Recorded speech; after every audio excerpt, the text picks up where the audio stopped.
Willo Gutiérrez Rodríguez le pidió al expresidente Valentín Paniagua, cuando era presidente en el año 2001, información sobre otro expresidente. Él quería saber cuánto había gastado Alberto Fujimori en viajes, por conceptos, por ejemplo, de gastos de representación, combustible, viáticos, comitivas, entre otras cosas.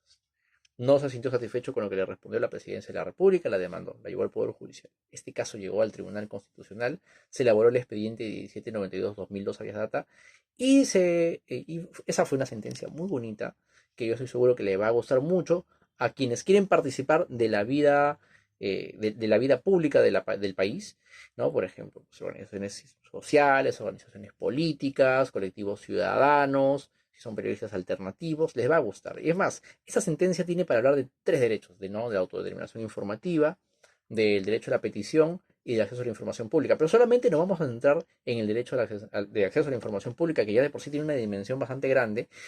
Pero antes de hablar sobre el derecho, quiero hacerles recordar que yo soy abogado y que pueden consultar mis servicios en www.consultorianfp.com.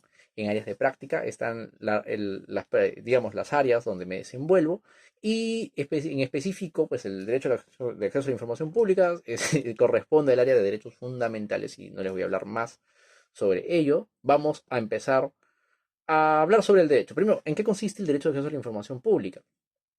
El derecho de acceso a la información pública nace, ¿no? Se desprende del artículo 2, párrafo 5, ¿no? Que es el derecho que tenemos todos a solicitar sin expresión de causa a cualquier entidad pública y la información que posea, ¿no? Dentro del plazo legal y por el costo que éste rogue, ¿no? Entonces, esto tiene que ser interpretado también en el marco, pues, de la ley de acceso ley de acceso a la información pública. Hay un principio de publicidad que es muy importante, ¿no? Tres premisas tiene este principio. Uno es que toda la información se presume pública. Segundo, que las entidades públicas tienen la obligación de adoptar medidas para garantizar la transparencia, ¿no? de su gestión.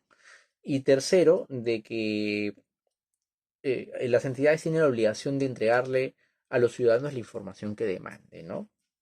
Entonces, la información pública puede ser útil, ¿no? Según sea el caso, según se evalúe, ¿no?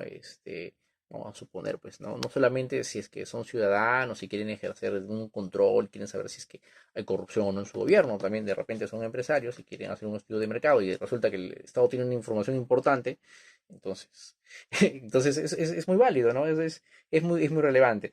A ver, ¿cómo pedimos acceso a información pública? Generalmente, hay una modalidad que se puede hacer en mesa de partes, hay una modalidad virtual, pero en términos generales, y claro, hay un formato autorizado además, ¿no? Pero en términos generales, la solicitud tiene que contener esto, tiene que estar dirigida al funcionario responsable o se tiene que indicar el área que la tiene. Y en el peor de los casos, bueno, pues dirigida a la entidad, ¿no? Obviamente. El plazo es de 10 días, la ampliación es excepcional, puede ser de 2 días, en el caso de pues, que no se cuente con la logística para ubicar la información. Una vez transcurrido alguno de estos dos plazos, se puede considerar por denegada este pedido y se puede, digamos, acudir a apelación o se puede ir a la vía data. El plazo para acudir al Tribunal de Transparencia, que es quien resuelve las apelaciones, es de 15 días. Y creo que también es muy importante hablar sobre qué no es acceso a la información pública, qué no protege el derecho. Por ejemplo, ¿qué no le podemos exigir a la entidad pública? Crear información, producir información. Tampoco le podemos pedir que la información que tenga la evalúe, la procese, la analice, etcétera, ¿no? ¿Qué más no forma parte del acceso a la información pública? Aquello pues que está dentro de las restricciones del derecho. Mejor dicho, ¿cuáles son las restricciones del derecho? Y no vamos a entrar en eso, porque ese es un universo grande. La información reservada, clasificada y confidencial, que está regulada del artículo 15 al 17. No vamos a hablar de eso, es otro capítulo y lo hablaremos en otro momento. También me parece importante que podamos diferenciar entre el acceso a la información pública y la autodeterminación informativa, porque se confunde muy a menudo, ¿no? Y a veces, para simplificar las cosas, sí, acceso a la información pública, cuando sabemos que es el otro derecho, pero dos criterios para diferenciar el acceso de la información pública de la autodeterminación informativa. Primero, un primer criterio, la titularidad, ¿no? En el acceso a la información pública, la titularidad es uno mismo. El titular de la información es uno mismo. Perdón, en la autodeterminación informativa el titular es uno mismo. En el acceso a la información pública, la información es de dominio público. ¿no? Aparte que la autodeterminación informativa tiene otros objetos, ¿no? Tiene otro objeto, tiene el objeto, por ejemplo, de acceder a la información, rectificarla, agregarla, impedir su difusión. ¿Por qué? Porque uno es el titular de esa información, ¿no? Y protege además otros derechos. Protege el derecho a la intimidad, protege el derecho a la intimidad personal, familiar, a la imagen, la identidad, etcétera, ¿no? En cambio, el acceso a la información pública protege otras clases de derechos, protege el derecho a las libertades informativas, más precisamente el derecho de acceso, ¿no? ¿Sabes? Las libertades informativas tienen dos vertientes, ¿no? El acceder, dos dimensiones, acceder y difundir. Pero solamente en este caso es el caso del acceso. Este, Ahora, más precisamente, esa libertad informativa en el plano del acceso a la información pública tiene dos manifestaciones, una individual y otra colectiva. Y ahí es donde ya empezamos a ingresar en el desarrollo de la sentencia 1792-2022. Y ¿qué es lo que señala? Por ejemplo, ¿cómo es que se desarrolla? A qué nos referimos cuando hablamos de dimensión individual del derecho? ¿Cuál es el contenido individual del derecho? Por ejemplo, el derecho al acceso a la información pública prohíbe a las entidades de que se me niegue arbitrariamente el acceder al derecho, ¿no?